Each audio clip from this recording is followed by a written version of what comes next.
how did visiting Bhagwan Rajneesh happen? My father wanted us to come in contact with every intellectual that was available at that time. And Bhagwan was one of those intellectuals that my father introduced us to. I had nothing to do with spirituality. I was not even raised with it. Bhagwan had always spoken about that future of mankind will need many such communities. I live life, I don't believe it. Do you have any thoughts on afterlife, rebirth? Was it ever opposed by your family? My siblings immediately, they always try to say, be careful, there are so many charlatans. Do you have any advice or message for youngsters or people of any age who struggle through all these ups and downs? First, do not depend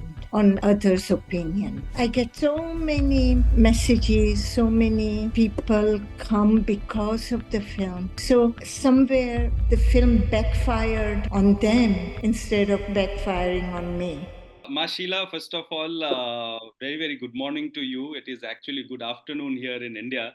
But in Switzerland right now, it is, I think, cold morning as I can peek through your window behind you. So, uh, yeah, so very, very good morning to you, Ma Sheela. And, I cannot express in words how grateful I am for you to have taken out the time and, joining this conversation with me. Welcome, Ma Sheela. A very, very warm welcome. Thank you very much for inviting me on this cold morning to talk about love of my life. Yes. Thank you, Ma. First and foremost, what I want to know about you, because obviously there is a lot of material out there about you, be it press, be it digital media, everywhere. Your entire life, I think, has been out there. So, what I don't know much about is your childhood, Ma Sheela. What was it like? And, how were you, as a girl growing up before you got into, the commune and, got attached to Bhagwan Rajneesh? Before that, as a girl, how were you like? Well, I had a very lovely childhood. I was in a family of 6 children, and my parents and my siblings, they all loved me because I was the youngest. Right. And I had the pleasure of everyone's love. I remember once my sister reminded me, don't you remember that in your grammar school also your teachers all were very loving to you? Right. I don't remember, but my sisters remember that. Okay. And I had the good fortune of wherever I went, I was given sympathy and love. So I think you've always been you've always been blessed with love, Ma Sheela, and that's what I hear in most of your talks. As a child, also, as you said, you were you were loved by your entire family, being the youngest child, and in your entire life, what I've seen is you have always been driven by love. And I've heard this word, being said by you so many times, Ma Sheela. So can you tell me a little bit about what love is for you? For me, love is being there for the other. Right. Right. Love is having no expectations of other. Mhm. And Right. yet the other is there. Right. Right. Right. Love is not a bargain. Mm, Love is an offering. that's right. That's right. But Ma Sheela, don't you think? I mean, this is what we see in the world, right? I mean, that is, I think, one of the biggest challenges that most people are facing is that we get into any kind of relationship in our lives, not necessarily the romantic ones, always out of some expectation or some sense of a bargain that, if I love you, you have to give me this. But when you say that, That's love not love. suffering and that's not love, right? Right. Right, That's business. And it's okay to do business at yeah, times, right, but then don't call it love. right. So if it is love, it has to be a complete offering of yourself without any expectation. Right. Ashila, did you have any ambition growing up as a girl before you found out, what you wanted to do with the spiritual movement that Bhagwan had started? You had any other ambition before that as a child or as a girl growing up? Yes, before, few months before I fell in love with Bhagwan, I was studying fine arts. Right. And I wanted to be a good artist. Okay. Wow. And I was also chosen to be with an artist called Hardings, Okay. Edward Hardings in Okay. Michigan as his apprentice. But then, before I begin my school, I visited my parents in India after 5 years. And I met Bhagwan and I fell in love. And that was the end of my ambition of being an artist. And now I feel like I have become a bigger artist because I know the art of living. So what was your discipline of art, Mashila? Did you paint or? I was a ceramist, Okay. learning ceramics and a bit of sculptor Okay. Okay. and painting. Oh wow. Do you indulge in those hobbies now as a No, hobby or no, not at all? no. You completely lost Now, touch. I'm busy centering my own life Right. instead of centering a clay. Yeah. Yeah. So that's a great analogy, right? I mean, we all are born as wet clay, maybe, and as we grow, we sort of mold ourselves into what we become. And Right. yeah. So, Mashila, were you a religious family when you were growing up, or spiritual, or how did visiting Bhagwan Rajneesh happen? My father wanted us to come in contact with every intellectual that was available Right, right, at that time. okay, And Bhagwan was one of those intellectuals that my absolutely, father introduced us to. right, right, And I remember I was to fly to USA. Bhagwan was giving discourses in Bombay.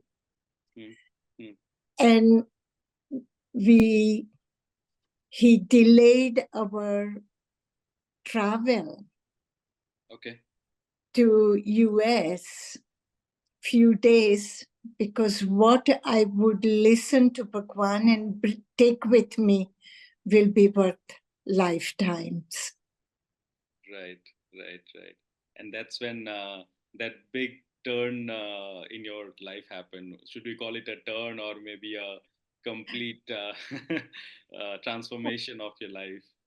Right. It Right, was the best thing my father decided for us that we go few days late and take another semester.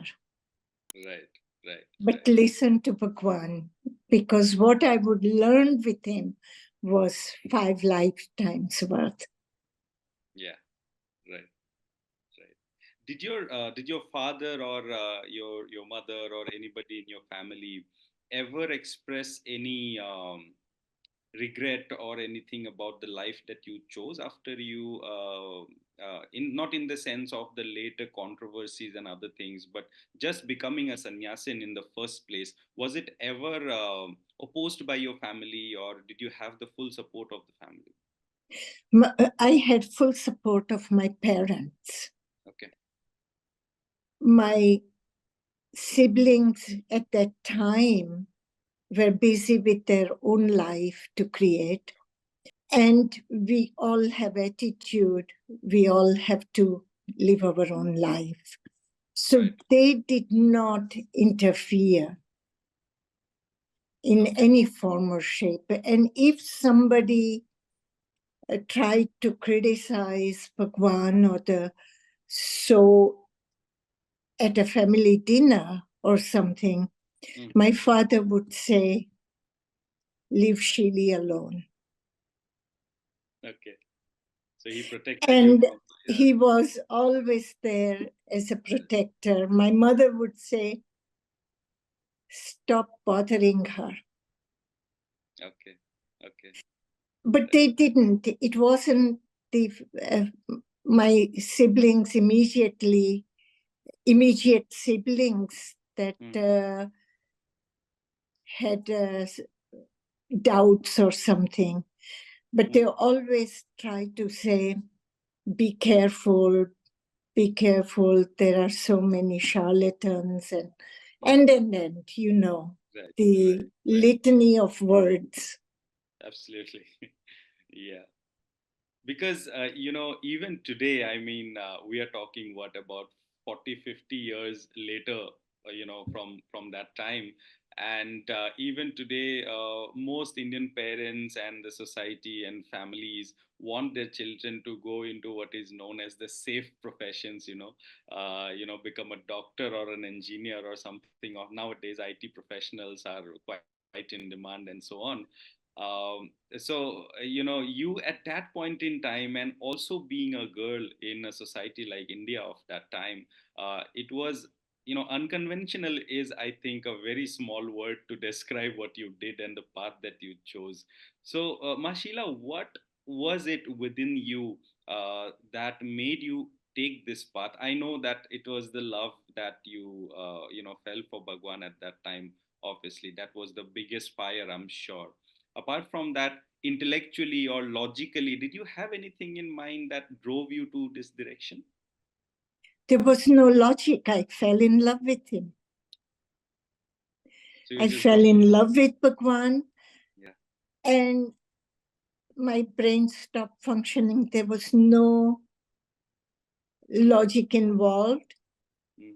Only thing that was going crazy is what was my heart. Right. Right. And I am so happy that it was like this. Of course, the outside world tried to make me aware with their logical judgments. Right. And I went like this. I was a girl in love with. Yeah. Yeah. Totally fallen in love and nothing else mattered in the world. Nine, Great. exactly so. Ma Sheela, did you? I know you have many times spoken about, you don't really like to talk about meditation, and you don't really like to, because it is a sort of a misconstrued word in many ways, which I also agree with. And you also, I've heard you say that you would rather be called a criminal than spiritual. So, but Ma Sheela, did you ever actually have any deep spiritual experience with Bhagwan, other than, I mean, uh, something closer to enlightenment, or what we refer to as liberation? Did you have any profound spiritual I experience? I never thought like that. It never occurred to me when I was near Bhagwan. It was his beautiful face, eyes, and hands. Oh my God. Oh, that was that feeling. had nothing to do with spirituality. I was not even raised with it. Mm, mm, mm. My father was agnostic. Okay. So, and we were given all freedom that any individual should have. Right, right. And the freedom was sacred in our house. It is still sacred. Wow, it's amazing. And yeah, ups and downs come. Yeah. Father, mother were always there with their love and trust. Right, right, right. To support and accept Right. as it is without expectations. Right, right. Ma Sheela, when, everything with that commune in Oregon, Rajneeshpuram, was at its height, and even controversies were at its height at that time, and that is the time when you had to leave. And after that, the whole world, in a way, turned against you, and even the commune itself, in many ways. So, what was your biggest source of strength at that time to go through that difficult time? Trust of my parents and love of my parents. That became my biggest support.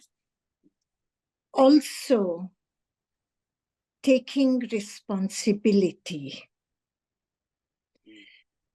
What happens in crisis, we blame others.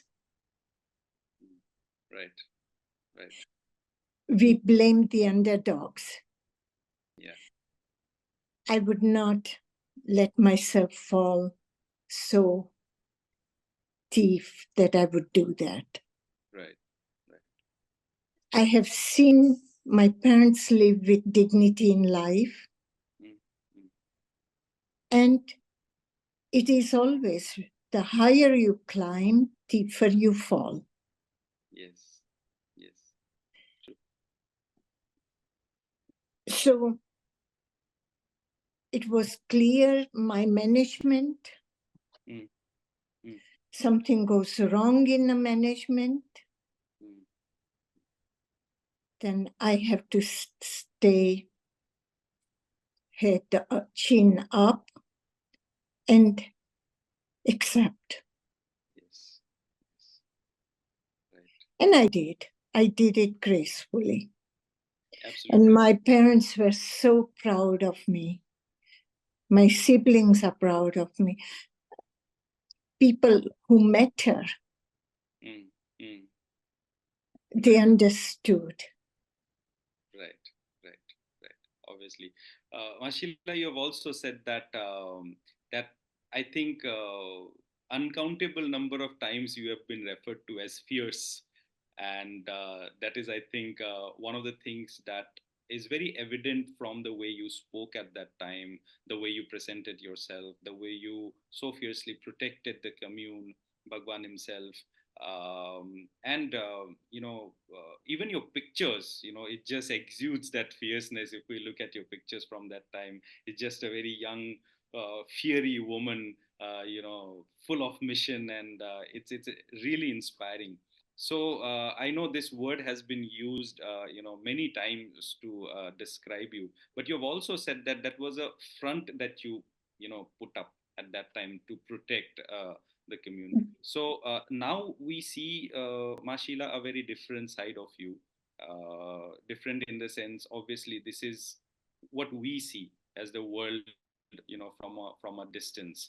And were you always like this actually? And was that always a professional act in a sense to do your job well during that time? Absolutely. It was my training also from my father. Okay. My father, when we were young, we were taught to travel within the country. We were middle class, taught to travel within the country. My father had managed a farm, big farm in Madhya Pradesh, and we would go for vacation there. Okay. Okay. But my father would make sure that we travel alone in the train. It was a 24-hour train. Okay. To go to Bhopal, from Baroda to Bhopal those days. Right. Okay. And then Bhopal, we take a bus to Amrawat, small village. Yes. Right. No, Bareilly, and then Bareilly we get off, and then our bullock cart comes to pick us up. Okay. In Bareilly, and we go to Amrawat. Okay. Okay. And my mother would be nervous that you can't send two young girls alone traveling. Right. But my father would train us night before that we were to travel and say, even if you're afraid, don't show it. Keep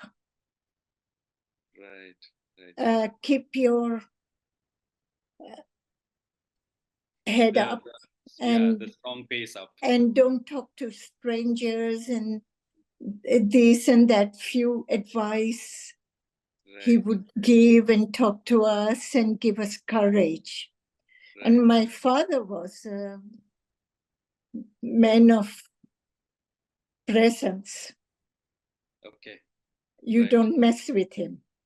Okay. Right. And that is evident from what he what was you turned out to be. a trainer. Right. And I think much of that came to you, Ma Sheela, because at your prime, you would be the one that nobody would want to mess with. So we have so much of that on film that we see your fierceness. So I think yes, I mean his training was successful. His training was successful, and on top of it, when I became Bhagwan's secretary, he trained me how to handle journalists. Okay, right. He told me, use the rudeness as a deterrent for others. Okay. But normally I'm not like that. Right. People think I'm like that. That's okay. Yeah. It keeps them away a bit. Right. And that worked beautifully for you and the commune as well at that time. Yeah, it was necessary. People were ready to walk all over us, hurt us. They would try to run Bhagwan out of the road. They were nasty people. They had nothing better. And they were, I guess, acting out of fear of unknown. Right. I think obviously even today I sometimes do this thought experiment, and I try to think that in today's day and age, if Bhagwan were to be active in this age, I just try to sort of imagine what would the world look like and what his influence would look like, because there was no social media at that time. There was no this level of connectivity at that time, and the impact that he created, he was, again, radical would be, I think, just a very small word to describe what he was. Right. So obviously, I think people definitely acted out of fear of the unknown. But it was not just fear of the unknown. It was also, I am existing, therefore I don't allow others to exist. That arrogance. And Okay, they have been living for generations, but where they were living? They were living 20 miles away from us. Right. From entrance Mm. of the property, Mm. nearest village, and that too was ghost town, was 20 miles. 20 miles is what, about 30, 35 kilometers, 36 kilometers, something like that. Yes, yes. They have no reason. We didn't go to their place. They had 95% houses on sale. Okay. In that nearby village. Nearby village, and they called it Antelope. Yeah. Yeah. We bought it legally, paid the price they wanted. We didn't even bargain. Yeah. Yeah. And still they are harassing. And then, of course, Republican Party was the ruling party. We know, watching today's politics, where their roots are. Yeah. Their roots are in corruption. Corruption and harassment of the people. So, Ma Sheela, also about the commune, you literally built a city, uh, from scratch. There was nothing, right? It was just almost a barren land, as we saw in the videos. And you built a city out of it. Where did the knowledge come? And where did the strength come? Maybe I should ask, where did first the strength come from to be able to do a project of that scale and size? And then where did the knowledge and the ability come from to do something of that magnitude? Comes from Bhagwan. Bhagwan had a dream of creating a community where we can live in harmony together. And under the title of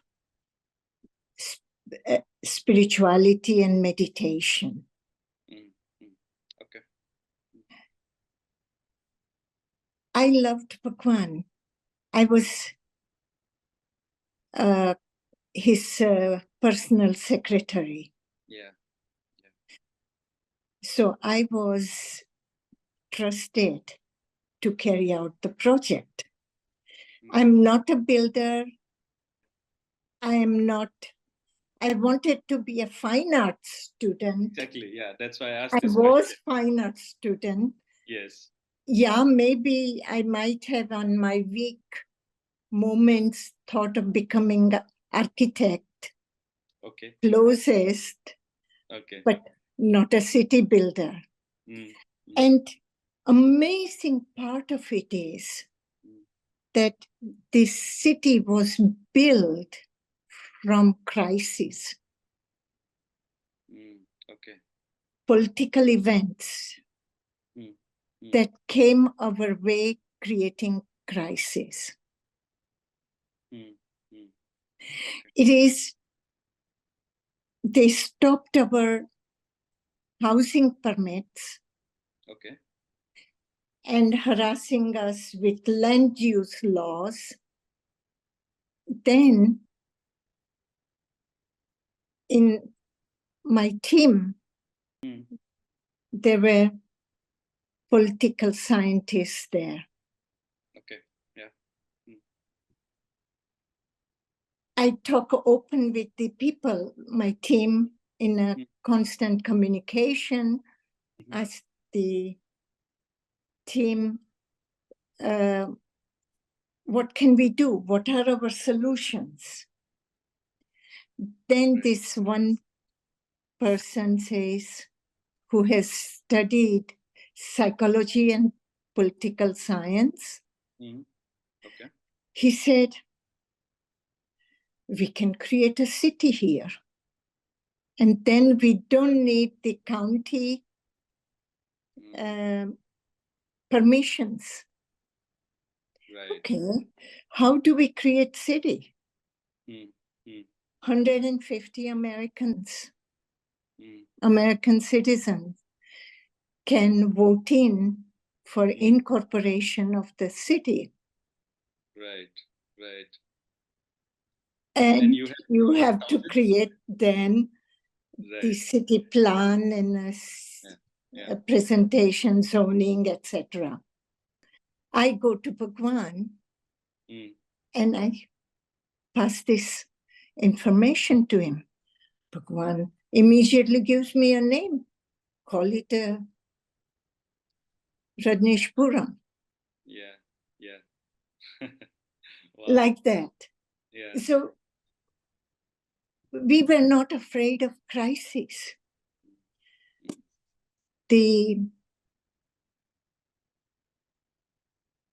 This crisis gave us city, and within our team, there was a city planner. Okay. There was an architect who can plan the city plan and can create zoning. So within our community, we had the resources, right, which we were not aware of it. Okay. And these resources to bring out was my job. That was my management. Right. Instead of becoming pessimistic and depressed, oh, we are not getting housing permit, how are we going to deal with it? And at the same time, the few permits we had, we tried to build so fast that they could not harass us. So we were working in 3 shifts. Okay. 24/7. Yeah, when you have to do something. Yes. And thank God I wasn't involved in spirituality, that I didn't become sour. That Sheila made us work so hard that we didn't have time to meditate, and now we are not enlightened. Right. Right. Right. But you found people didn't understand that Bhagwan wanted us to work in this time. Right. He said people who want to meditate, then they should do meditation and therapy programs. And people who want to work. And work was a lot of fun. Every day new challenge. Yeah, obviously. So you were the engine part of the whole spiritual movement. Yeah, I was the puppeteer. Yeah. I put together the crises and how to, where the resources are and how to activate the resources. Right. I think it was an easy job in a way, because we had one common goal. We all loved Bhagwan. Yeah. Everybody was aligned. Yeah, maybe some were not as total as the others, but that's not the issue. Right. Basic is we loved him and we enjoyed the community and the work. Right. So all of you shared that vision of a very different community, a very different way of living. And was this city, from what I understand, is it was aimed to be a sort of a model city, a model society, a sort of how humanity could live rather than how we are living currently. And was this essentially the aim that Bhagwan had behind building this city? Bhagwan said in our private conversation when he was explaining to me how our community should be there. What are the criterion and why?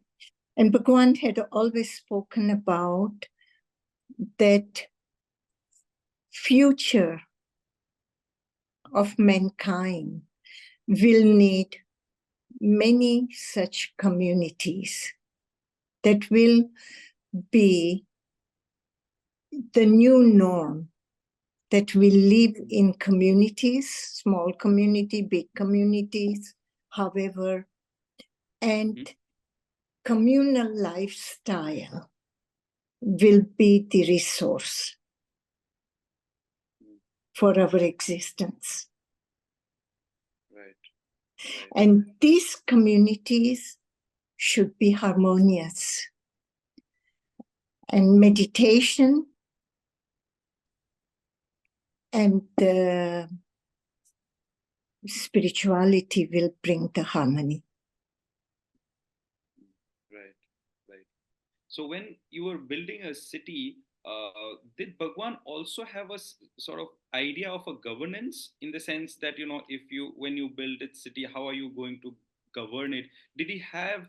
I have read and heard him a lot. I have heard a lot of his Hindi lectures, which I find very, very touching and enlightening. But I have not understood if he had any specific political, I'm not talking about politics as such, I'm talking about governance, in the sense that if we are talking about a community, or if there are many communities, how the world lives, how would the world be governed? Did he have views on democracy and things like that? Not only he had views on it, but he has spoken about it in Hindi early discourses. Yeah.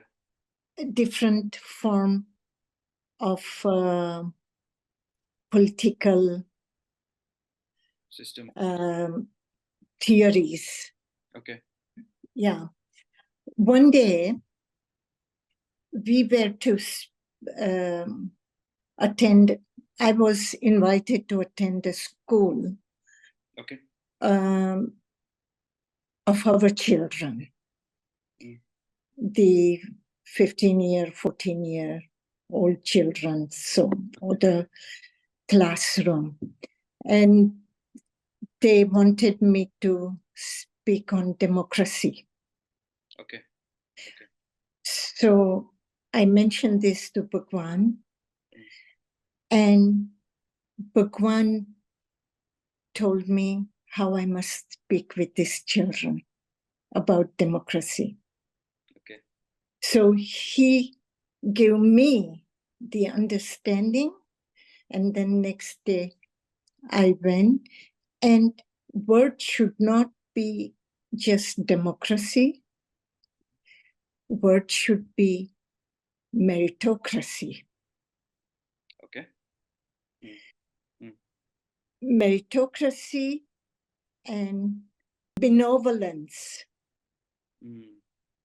So teach the children how to think in terms of meritocracy. So I was to explain the roots of these things. And then the benevolent person, they should choose as a ruling person. Okay. So there is fairness, there is understanding, there is respect towards the rights of people, and respect to further the self-sufficiency. Right. It was an amazing private lecture he had given me, how it should be.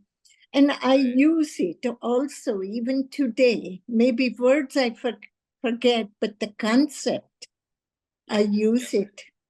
Obviously. Yeah. So he did. Yeah. Check out early Hindi discourses from Bombay time and before Bombay. You used to do a lot of these camps in Mount Abu also during that time, I suppose. Right. I think we can find some material there. Right. I remember he had spoken about then socialism, communism. Yeah. I've heard some of those. Yes. Yeah, you have heard, so you know. Yeah, some of those I have heard. Yes. So, Ma Sheela, as you find yourself today, after the life that you have lived, you've spoken a lot about acceptance, and you've spoken a lot about facing your truth, and the way you find yourself today as a human being. Uh, what is your faith? I mean, are you? I'm sure you're not religious in the most typical sense, or if you are, so what is your source of faith? Do you believe in a God, or do you believe in enlightenment? Do you believe in a higher power, universe, cosmos? So many words are there. It's all jargonish, I know, but what are your thoughts on this? What do you live by? I live life. I don't believe it. Wow. I live life for this very moment. And I continue that I will have this ability till my last day, last moment. Right. Do you believe in? You said you don't believe in it, but do you have any thoughts on afterlife and the cycle of rebirth and things like that? I don't engage myself with such curiosity because it doesn't bring anything. It's not tangible.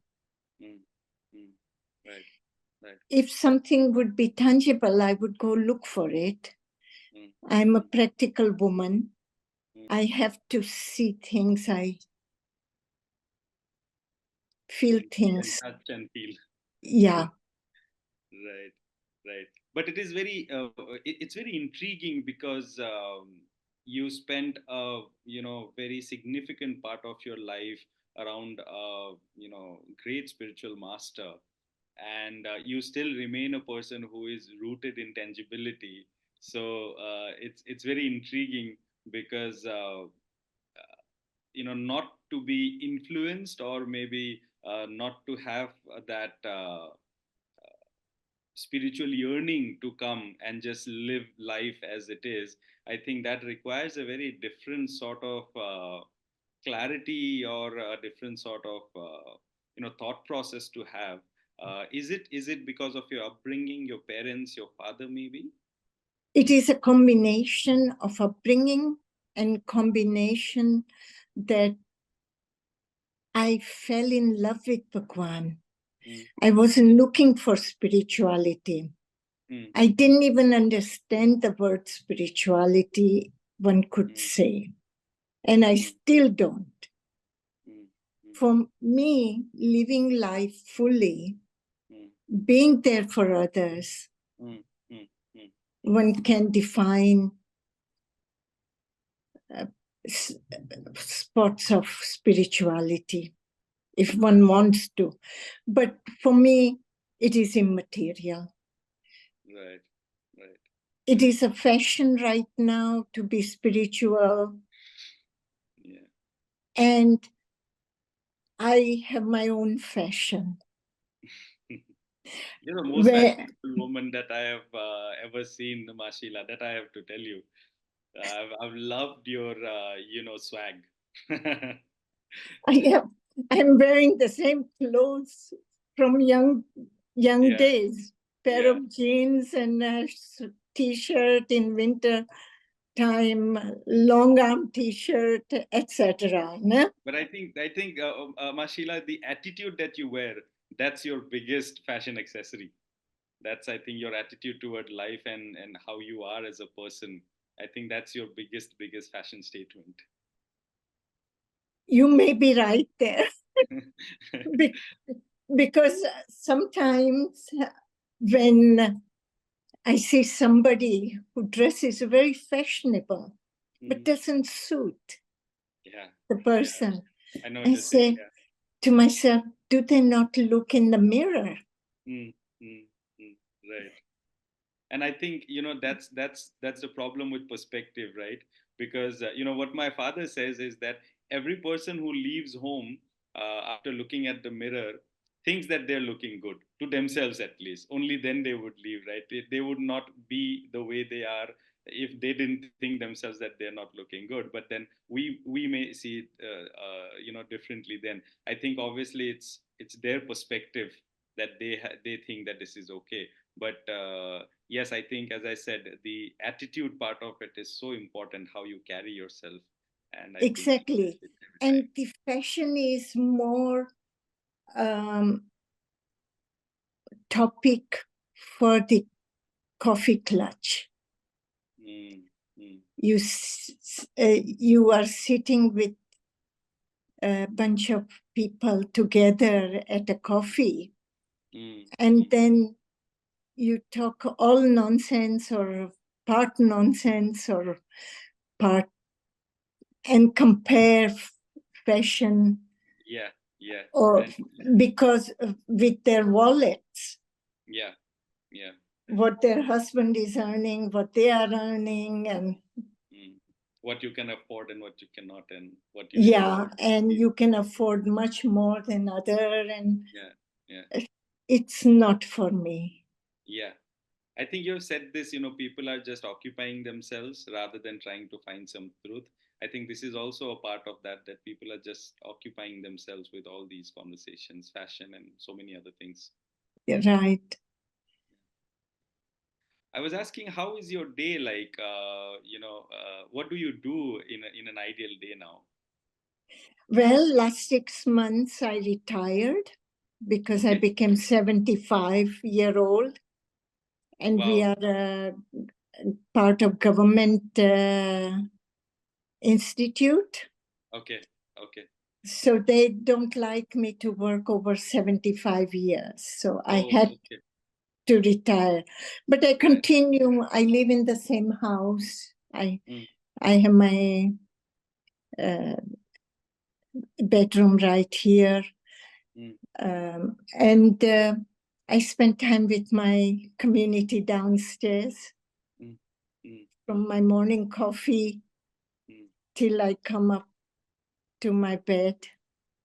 And I do little jobs for them. Sometimes I help my nurses to fold clothes, or sometimes I go shopping with them, or they're having, I serve food to the community, help them at a mealtime, because we have a number of people who cannot take food themselves. Then I sit and feed them and things like that.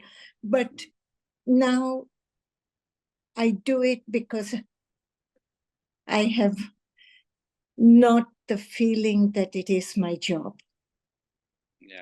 I do it because I love my people. I know. Yeah. Right. So your residence is in the nursing homes that you own there itself? Yeah. Okay. So you don't. I have a room. Okay. Which is, I live here. I have my bed here, and I can show you when you finish asking your questions. Sure, I would love to. I was going to ask you, is it going to be too much trouble if I ask you to give us a tour? I definitely will give you a tour.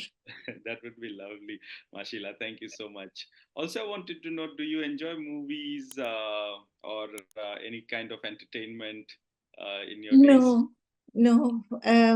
I got away from it all working with Bhagwan, because there was no possibility, time or so to, and there were more exciting things happening around.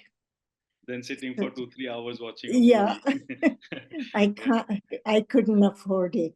Right. But I remember when Bhagwan was in Pune, when we first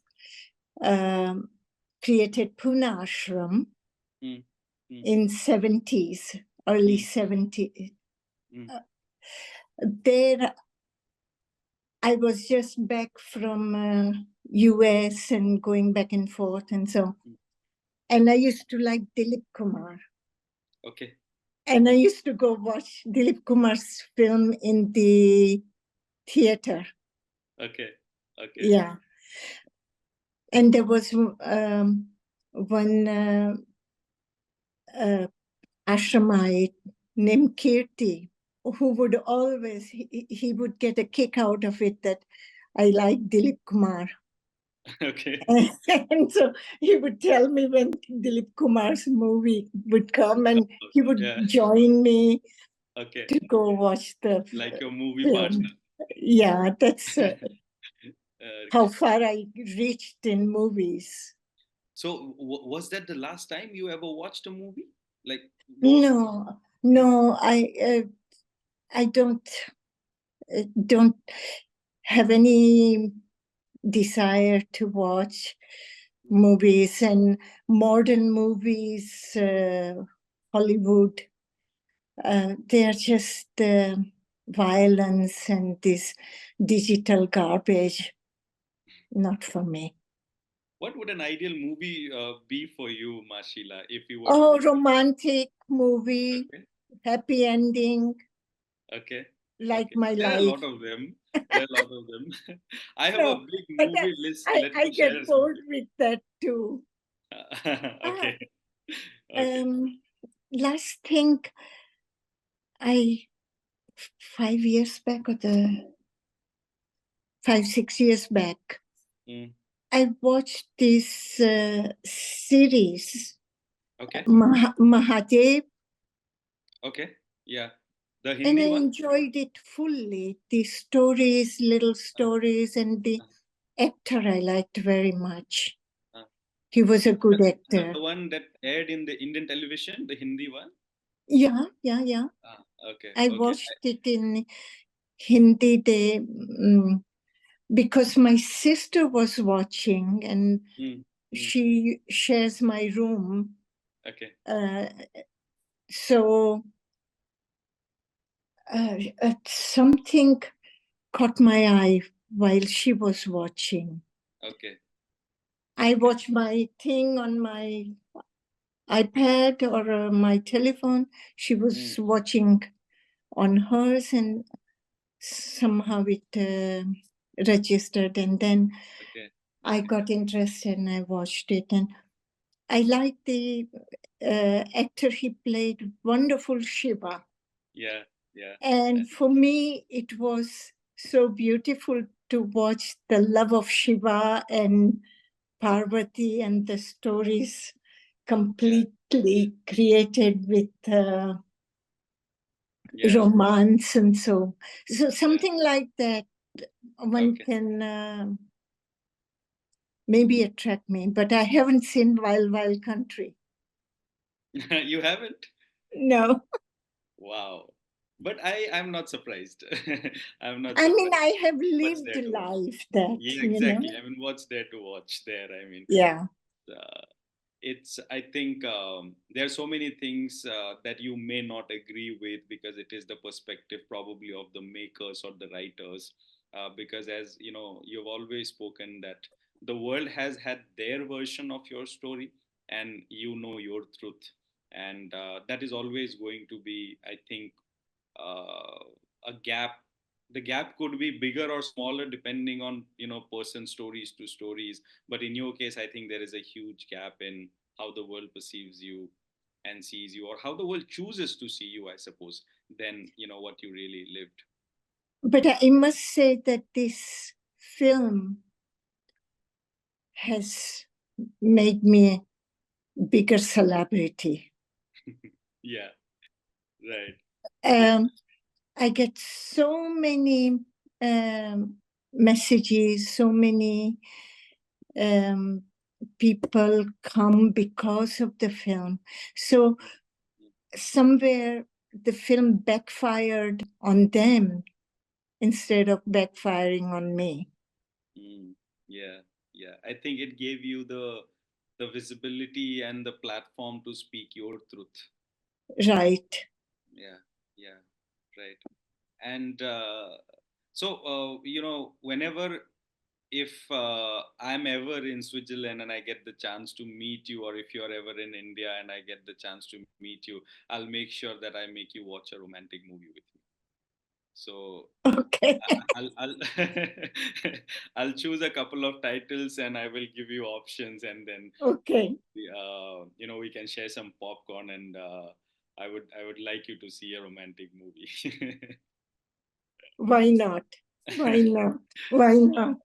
uh, But feel free to come to visit anytime you are here. Thank you. I do travel a bit, so inform me the dates as soon as you are planning to travel. Yeah. Then I will block it Sure. in my plan. Yeah, absolutely. I will let you know much beforehand. If I don't have any plans on an immediate basis, but I would love to. I would love to plan it, and I would love to make it happen. Right. Sheila, what do you do for fun? I mean, what is your idea of fun now? I only have fun life. What more do I need? Wow, that's something that I think a lot of us need to learn, because we have this idea of a separate, fun and separate life. People keep talking about this work-life balance nowadays. I don't know if you are much exposed to these ideas. The whole corporate world talks a lot about work-life balance, and I think there's so much that people could learn from you in terms of how you worked and lived when you were doing your work at your peak, and now, even now, how you see your work and your life. I think there's so much to learn, how to go about life and work. It is changing of attitude. Mm, mm, People go to work thinking they don't like work, or work is a burden. mm, Then they will feel burden. right. For me, work is an opportunity to be with my people, Mm, mm, to do things and to bring my people a step further mm, mm, becomes my work creative. mm, mm, right. It is a question of changing the gestalt, changing the attitude.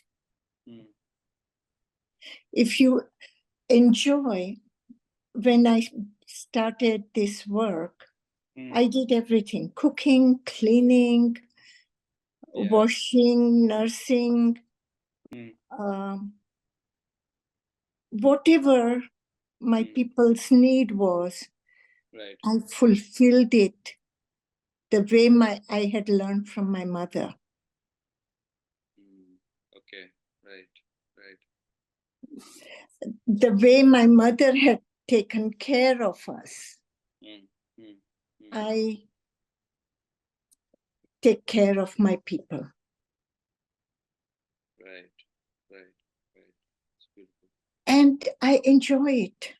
If you're going to take care of people, do it with pleasure. And if you do it with pleasure, work will become easier. Your mind will be open to find new ways to do things that is comfortable for the residents and easy on you. Right. And I love my dementia people. I get along with them so well because I can laugh with them, I can cry with them, you name it. Yeah, yeah. We have seen some clips of it in your later documentary when you visited India. We've seen some clips of it there. You Right. with them. Yeah. I love them. Yeah, yeah. No, it's evident. Absolutely. Yeah. And I created these homes in love for parents. Yes. Yes. This is my way of thanking them. Yeah. Yeah. It's wonderful. Sheila, nowadays there is, you do have some time. I have another two, three questions that I want you to speak on. Yeah. You do have Yeah. the time. Okay. So nowadays, Sheila, there is this huge talk that goes on around this idea of passion, something that you're passionate about, and following your passion and making it into your profession and living a life of passion, in the sense that most people feel that they're stuck in their jobs doing something that they don't enjoy, versus having another area of interest and trying to build a life around that passion or area of interest. A lot of people also struggle with finding that passion in the first place, because with all this talk going around, people also feel, I don't know what my passion is now. What do I do? How do I find my passion and then do it? Because I surely don't like what I'm doing right now, but I don't know also what I would like, and so on. So do you have any thoughts on these ideas and these thought processes? Um, passion is very important. Mm, I was passionately in love with Bhagwan, mm, yeah, yeah. passionately in love with my parents and my residents. Mm, mm, So when you associate your passion mm, with things that you love and like, mm, mm, you have good chance of becoming successful. mm, right, right. But if you go into passion Mm, because what you have now, you are not satisfied with, mm, mm, then your passion will become one day the same. You won't be satisfied with in future. mm, right, right. It is a mode Mm, of life. mm, It is same as passion. mm, mm, But true passion mm, has no limits. right, right. It can go through thick and thin, Mm, mm, but passion remains with you. Then that is something worthwhile. mm. And that keeps you on, that pushes you to do things that you probably don't even think that you're capable of. Right. Sheila, you have gone through a lot, that we all know. I mean, that is for the world to see. Uh, Nowadays, a lot of young people, uh, struggle with mental health issues, a lot of stress, anxiety, and things like that.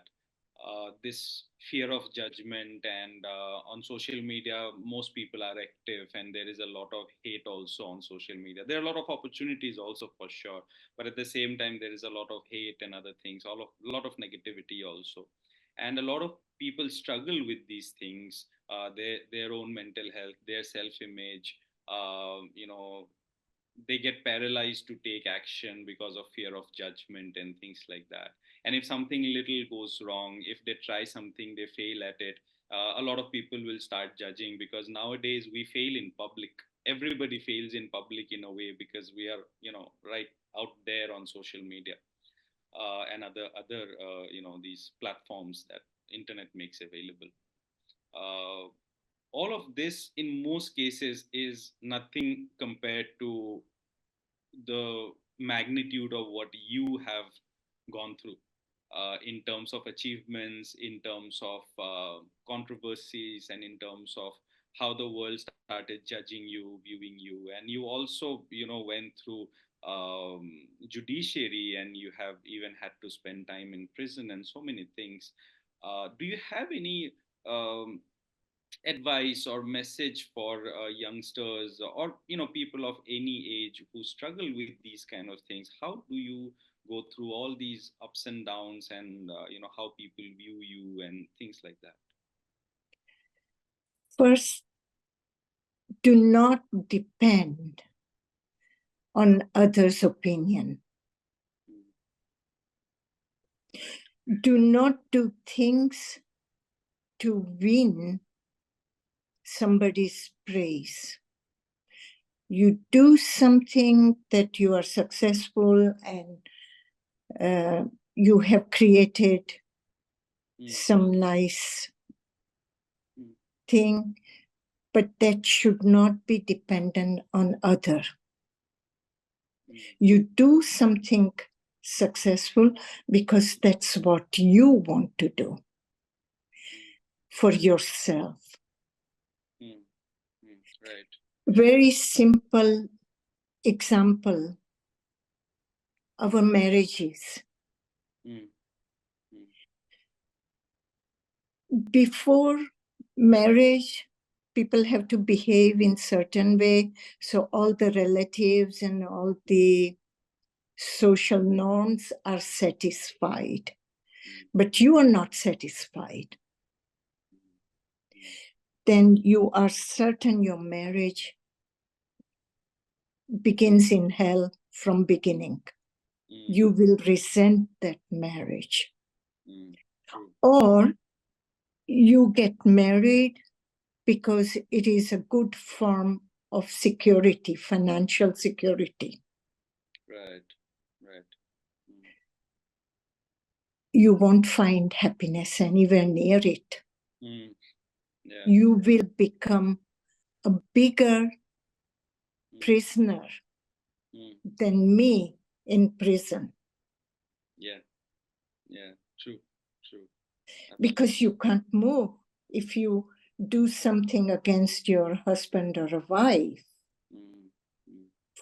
So he's generous or she is generous. Yeah. You are practically slave of that generosity. Yeah. I say to people, don't be so eager to make your billions. Right. It won't make you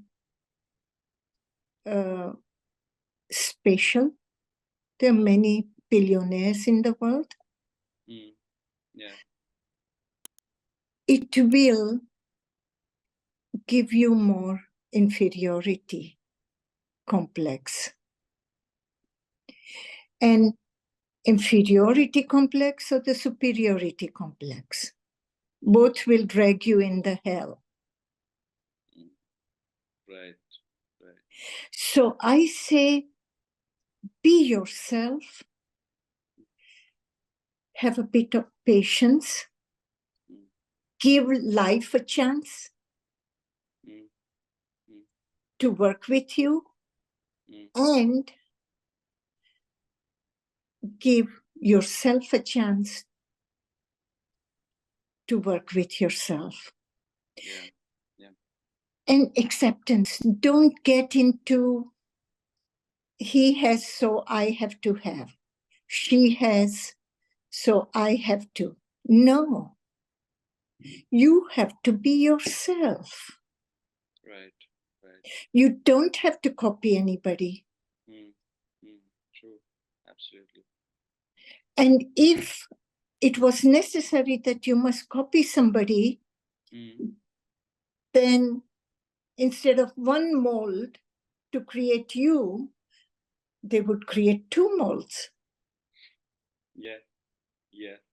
Correct. You just then copy. Yeah. Nature would have worked differently then. We would Exactly. not have to. So be aware. Learn to reflect. Right. Reflect how and what you want. And don't start from high up. down, recognize your own abilities, recognize your own limitations, accept them well, and try to function from there on. Right. And you'll find your way. Then you will find your way, have patience and acceptance. Patience and acceptance. I think those are the two biggest missing things in today's society. The way we see it, people are too impulsive, and people can't accept. And they have wrong values. They put too much values on a financial situation. Yeah, one requires finances to eat and maintain health. Yeah. For the basic life processes. But one doesn't require feel affluence, feel, I was mixing up with German. I use the word feel, meaning much. Okay. Much affluence, yeah. Yeah. How many languages do you speak, Ma Sheela? Not many. German. You speak I speak German. Yes. And I speak a bit of English as I do now. A bit of Hindi I speak. And a bit of Gujarati. Gujarati also. Okay. Yeah. I used to speak Portuguese. When I was in Portugal, I taught myself to learn daily Portuguese, but now I have been away 34 years, 35 years, forgotten. Okay. Do you miss India, Ma, in the sense of living here? Do you ever feel like come back here, live here? I miss India, but I feel also,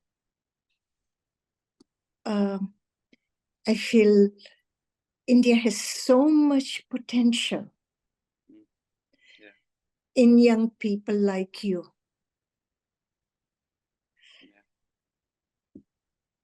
But I see many of them have not developed the values, basic values. And that frustrates me a bit. Because my big strength was also the basic values that I had learned from my parents. True. Yeah. And that is missing. Right. So we should have a more strong value system to function on, and then the rest of the things would, come as they would anyway. But the foundation should be on a very strong value system. Exactly. Like if you are a work giver, you interview your new candidate in your job.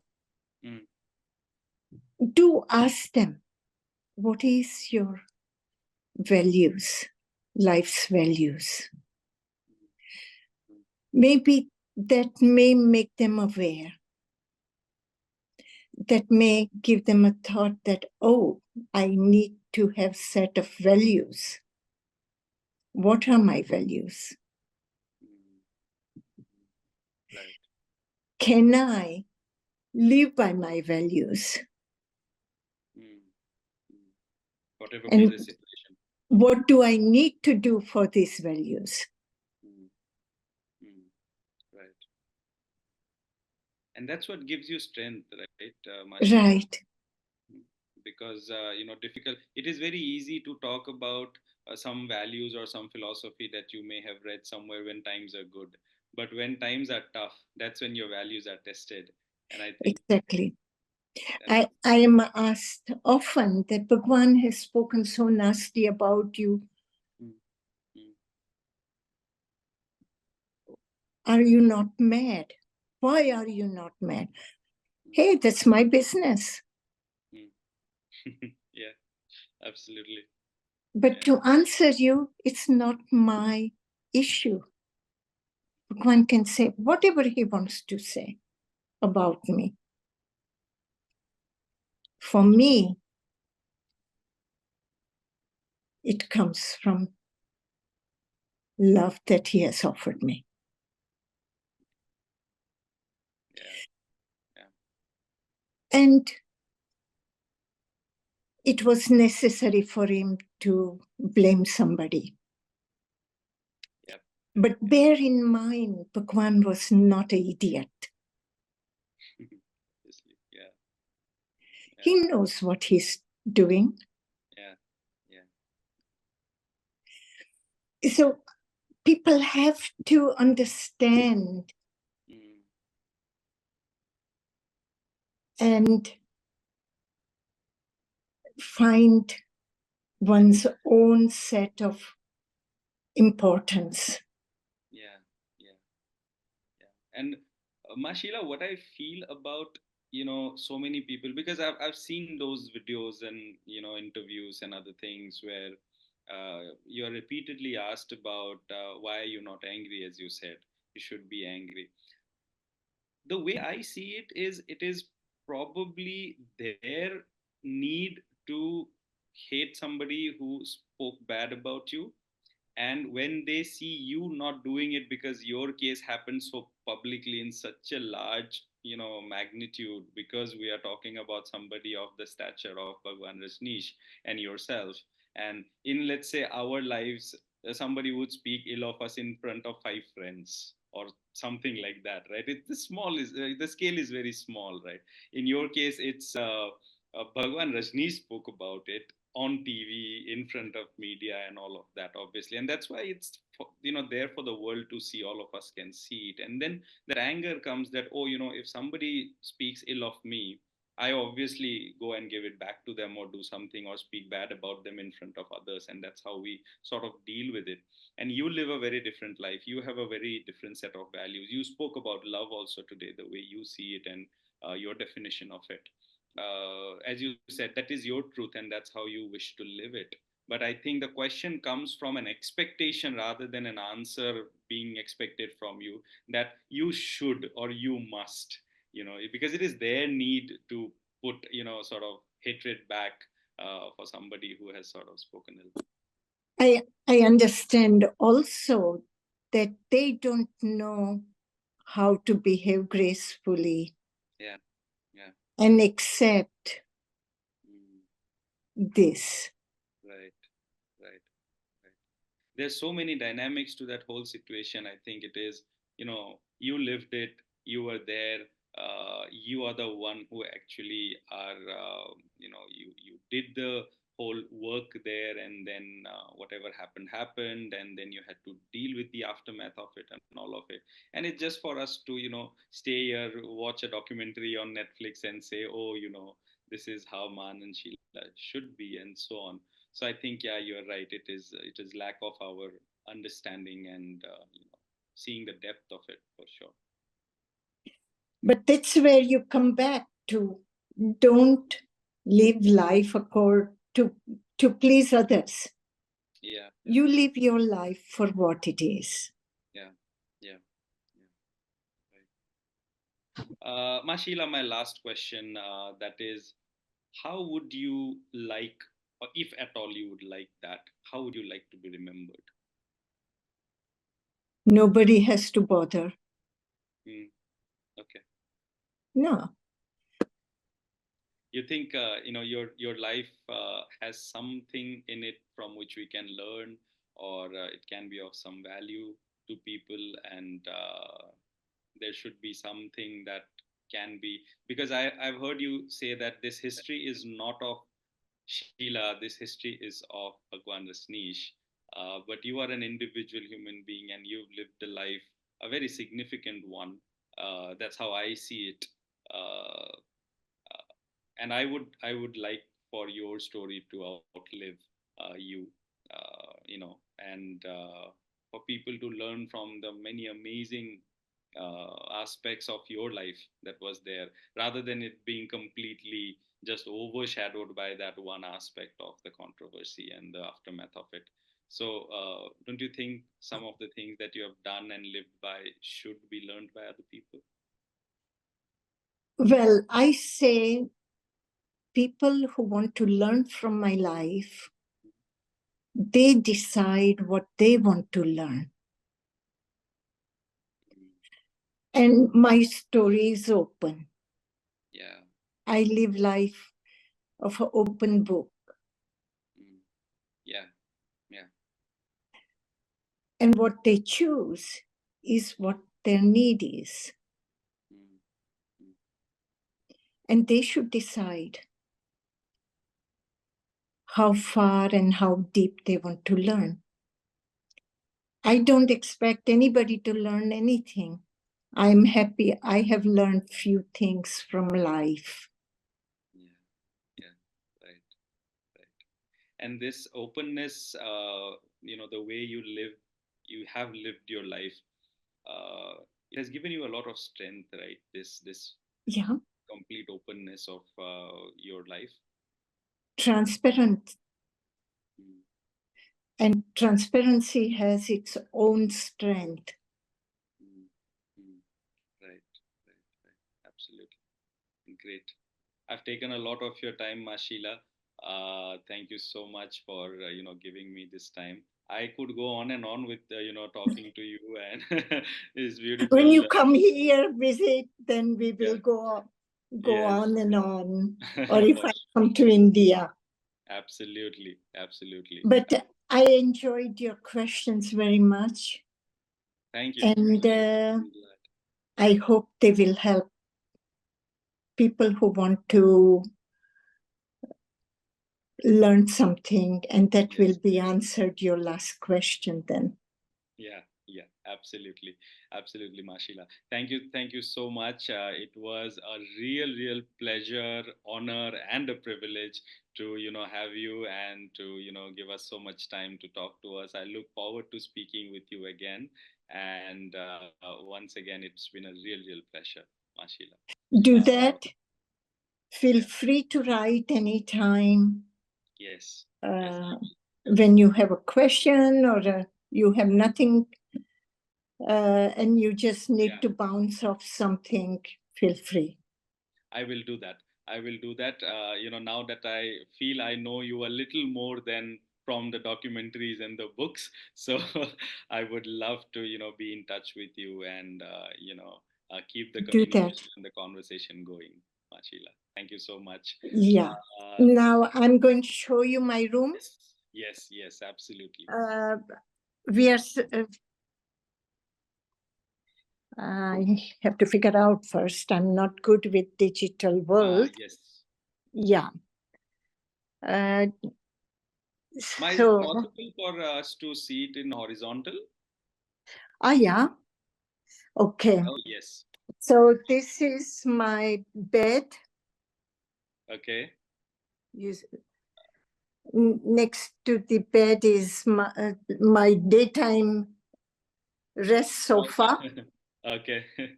Right. It's a nice, cozy place, Ma Sheela. Yeah. And this is my workplace. Yeah. That's where you sit and work. These are my father, mother. Yes. That's your display picture. My Right Buddhas. Yeah. That's the picture you have on your display, the one with the dog. Right. Yeah. And there is a little table for me to sit and drink tea or whatever. Right. And this is little kitchenette. Okay. And is this on the ground floor, Ma Sheela, or this upstairs? This place of yours, is it on the ground floor or this is upstairs? No, first floor. First floor. I have lived in this room for last 27 years. Wow. And my father died in this room, so for me it is very sacred. I understand. Yeah, it's beautiful. It's a very nice, cozy place you have there. Yeah. Sheila. Very nice. It's simple, but it's enough for me. It's as beautiful, elegant, and graceful as you are, Ma Sheela. It just Thank you. no, I mean it. I'm serious. This is as graceful as you are. So nice. Thank you so much, Ma Sheela, for taking so much effort and being so open. It has been lovely. No issue. And I wish you all the best in your life and your Thank you. reflections and thoughts. Thank you. Outside Yeah, the right. house. Mm. Oh, that's a beautiful view you have. Yeah. This is Oh, wow. the village. I live in it, but on the little hill. Right. And the opposite hill is in our province. Okay. Quite, they like it. Okay. It's beautiful. You got a wonderful view. Your life is, a holiday in Switzerland. It is. It is. The dream of so many. Right. Excellent. Excellent. Remain happy and healthy. Thank you, Ma Sheela. Thank you so much. Thank you for everything. Thank you for the time. I will be in touch with you. Thank you. Okay. Bye-bye. Okay, bye-bye. Have a great day. You too, Vikram.